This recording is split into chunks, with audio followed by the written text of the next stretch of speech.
Ένα συγκλονιστικό μήνυμα δεσπόζει στις ημέρες του Πάσχα. Λιτό και περιεκτικό. Χριστός Ανέστη. Ο Απόστολος Παύλος έχει σχετικά διατυπώσει μια κρίσιμη υπόθεση.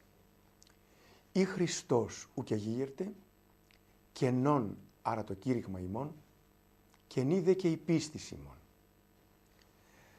Χωρίς την Ανάσταση, όλο το χριστιανικό οικοδόμημα καταραίει. Ο Χριστός όμως όχι μόνο αναστήθηκε ο ίδιος, αλλά συνήγηρε και ανέστησε την ανθρώπινη φύση, την οποία προσέλαβε. Αυτή την βεβαιότητα αναγγέλει επίμονα η Ορθόδοξη Εκκλησία, ψάλλοντας επανειλημμένως το Χριστός Ανέστη. Και συνάμα τονίζει, η Ανάσταση του Χριστού διακηρύσει ότι η αλήθεια είναι δυνατότερη από το ψέμα. Το αγαθό ισχυρότερο από το κακό. Η αγάπη δυνατότερη από το μίσος. Η ζωή κρατεότερη από το θάνατο.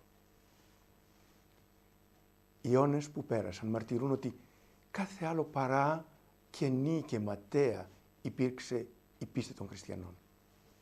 Άνοιξε νέους ορίζοντες για την αποδοχή του αρήτου.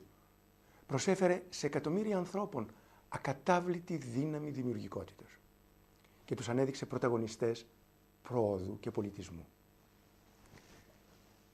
Ας χαρούμε, αδελφοί μου, το φετινό Πάσχα, ζητώντας από τον Αναστάντα Χριστό να δυναμώσει την πίστη μας στην Ανάστασή Του και να στερεώσει το αναστάσιμο φρόνημά μας.